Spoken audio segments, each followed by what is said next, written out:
Bismillahirrahmanirrahim. Dear students, Assalamu alaikum. I hope you are fine and healthy. Today the topic of our lesson is A Doll's House. It's a play written by Henrik Ibsen. Now dear students, I will like to give you the brief summary of today's lesson, A Doll's House. ये 3 act का play है। ये कहानी Nora हेल्मर name की लड़की की drama के start में क्रिसमस ईव से होती है।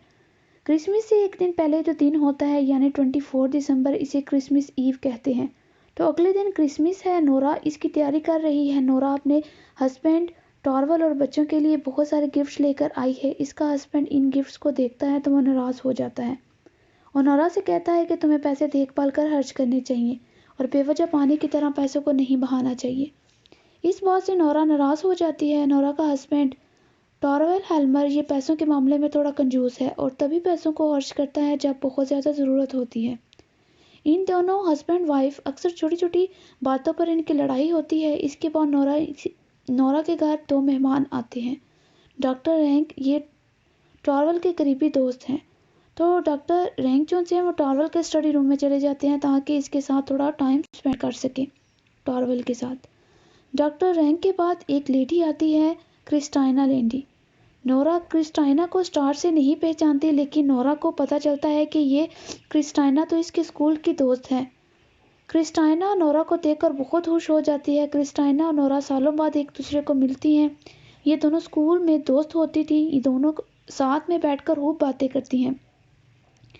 क्रिस्टाइना नोरा को बताती है कि इसके हस्बैंड की कुछ साल पहले डेथ हो गई थी। जब इसके हस्बैंड की डेथ हुई तब ना तो इसके पास पैसे थे और ना ही कोई बच्चा था जो इसको सपोर्ट कर सके। तब नोरा भी बताती है कि जब इसने टॉरवेल से शादी की थी तो स्टार्ट में इन्होंने बहुत मुश्किलात देखी। ये स्टार्ट में बहुत गरीब होते थे तो ये दोनों रात दिन मेहनत करते थे घर चलाने के लिए।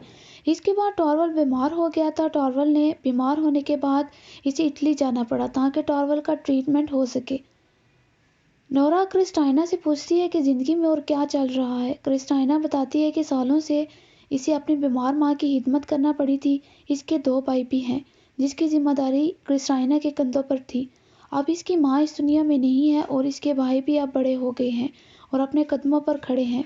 अब इनको क्रिस्टाइना की ज़रूरत नहीं है। अब क्रिस्टाइना के पास कोई नौकरी नहीं है।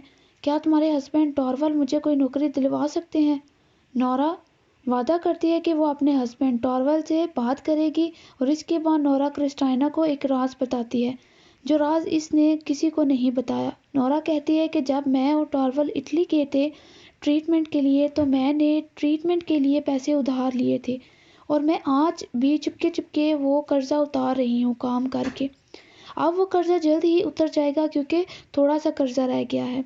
नोरा कहती है कि ये बात टॉरवेल को नहीं पता। नोरा ने टॉरवेल से कहा था कि जो ट्रीटमेंट में पैसे लगे हैं वो इसके फादर ने इसे दिए हैं।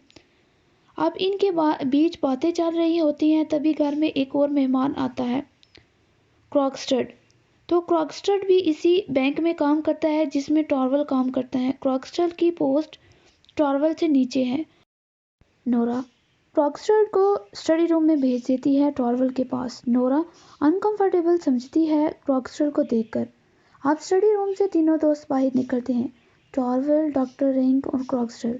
नोरा टॉरवेल से कहती है कि क्रिस्टाइना ये मेरी दोस्त है, इसको नौकरी चाहिए। क्या आप अपने बैंक में कोई छोटी मोटी जॉब दे सकती हैं जो इसको दिलवा सके?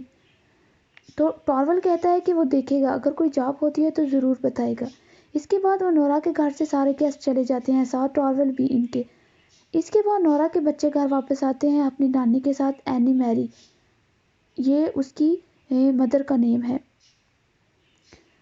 तो नोरा अपने बच्चों के साथ खेलने लगती है लेकिन तभी उसे पता लगता है कि क्रॉक्सटेल अभी इसके घर से नहीं गया, वो अभी भी इसके घर पे ही है। नोरा क्रॉक्सटेल से बात करती है और इसे बताती है कि टॉरवेल अभी घर नहीं है, लेकिन क्रॉक्सटेल कहता है कि मुझे टॉरवेल से काम नहीं, मुझे तुमसे काम है। क्रॉक्सटेल कहता है कि तुम्हारा हस्बैंड आज नहीं तो कल मुझे नौकरी से निकाल देगा। वो मेरी नौकरी के पीछे पड़ा है। मैं चाहता हूँ कि तुम मुझे बचा लो और तुम मेरी बात टॉरवेल से करवाओ ताकि वो मुझे नौकरी से ना निकाले। नोरा कहती है कि ये तुम्हारे ऑफिस का मैटर है, ये आपका मसला है, मेरा नहीं। तो मैं कैसे बात कर सकती हूँ टॉरवेल से? अब क्रॉक्सटेल नोरा को ब्लैकमेल करता है। क्रॉक्सटेल कहता है कि मैं इस राज के बारे में जानता हूँ नोरा कहती है कौन सा राज? और जो तुमने ट्रीटमेंट के लिए पैसे उधार लिए थे वो टॉरवल से तुमने नहीं कहा कि वो तुमने किसी से उधार लिए, तुमने ये कहा था कि वो पैसे तुमने अपने फादर से लिए और इस कर्ज को तुम आज भी उतार रही हो। ये बात टारवल को नहीं पता। अब ये बात जब नोरा सुनती है तो इसके पांव तले से ज़मीन निकल जाती है, क्योंकि टारवल नोरा से अक्सर छोटी छोटी बातों पर लड़ता रहता है और अगर टारवल को ये बात पता लगी इसने ये बात टारवल से छुपाई है और इससे झूठ बोला है तो न जाने वो क्या करेगा। क्रॉक्सटेल ये बात करके उधर से चला जाता है। इसके बाद टारवल घर वापस आता है। नोरा टारवल से बात करती है, गुजारिश करती है, रिक्वेस्ट करती है वो क्रॉक्सटेल को नौकरी से ना निकाले, लेकिन टारवल नोरा की बात नहीं सुनता। टारवल कहता है कि क्रॉक्सटेल एक निकम्मा और मनहूस इंसान है, इसकी नौकरी तो जाकर रहेगी क्योंकि इसकी प्रेजेंस में वो इल फील करता है। अब अगले दिन नोरा फिर से गुजारिश करती है, रिक्वेस्ट करती है कि उसको नौकरी से ना निकाले। तभी इनके बीच बहस चलती है और टारवल जो है वो क्रॉक्सटेल का डिसमिस लेटर लिखकर मेड को दे देता है ताकि वो क्रॉक्सटेल को डिलीवर कर सके। टारवल चला जाता है। क्रॉक्सटेल नोरा के पास आता है। फिर क्रॉक्सटेल नोरा को कहता है कि ये सब क्या है, तुम्हारे हस्बैंड ने, टारवल ने मुझे नौकरी से निकाल दिया है।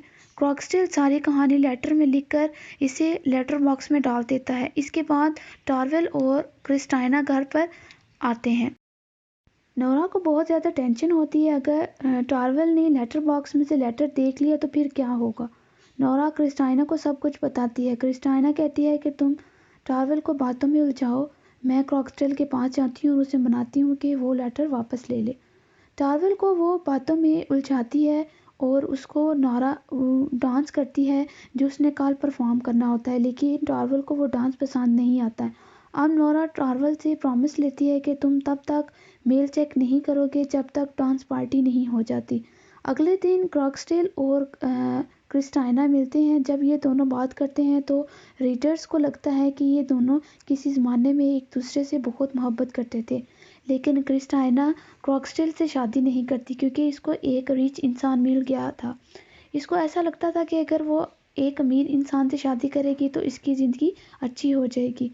अब क्रिस्टाइना क्रॉक्सटेल को बताती है कि मैं अब अकेली हूँ और तुम्हारे साथ रहना चाहती हूँ। ये बात क्रॉक्सटेल सुनकर बहुत खुश हो जाता है और अब इसको अपना पुराना प्यार याद आ जाता है और उसे मिल जाता है। अब क्रॉक्सटेल ये भी कहता है कि जो लेटर मैंने टारवल को लिखा है, जो राज इसने नोरा का बताया है इस लेटर में, तो मैं वो भी लेटर वापस ले लूँगा। लेकिन जहाँ पर जो क्रिस्टाइना है वो ऐसा करने से मना कर देती है। क्रिस्टाइना का ये मानना है कि नोरा वहाँ अच्छी लाइफ स्पेंड नहीं कर और जब ये सच सामने आ जाएगा तो वो इसके लिए अच्छा होगा। अब टारवेल क्रॉक्सटेल का लिखा हुआ लेटर पढ़ लेता है और पढ़ते ही गुस्से हो जाता है। टारवेल नोरा को इतनी सुनाता है, सारी हदें पार कर देता है। टारवेल कहता है कि तुम मक्कार और झूठी लड़की हो और तुमने मेरी सारी खुशियां बर्बाद कर दी हैं। टारवेल कहता है कि तुम मेरे बच्चों की परवरिश नहीं करोगी, मेरे बच्चे तुम्हारे पास नहीं रहेंगे। नोरा चुपचाप सुनती रहती है। इन बीच मेड एक और लेटर लेकर आती है टारवेल के लिए।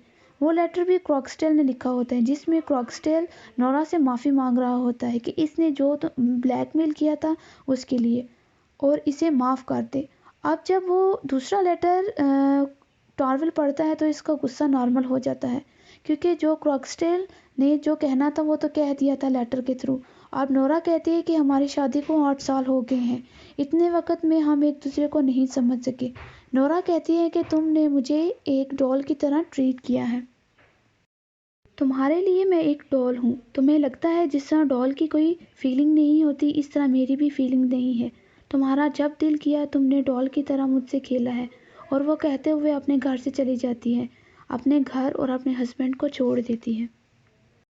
Now that's all my today's lecture. बेटा समरी मैंने आप लोगों को प्रोवाइड कर दी, एक दफ़ा रीड आउट कर लीजिएगा। नेक्स्ट ज़ूम क्लास में जो भी कन्फ्यूजन होगी वो इंशाल्लाह डिस्कस कर लेंगे। Thank you. अल्लाह हाफिज़।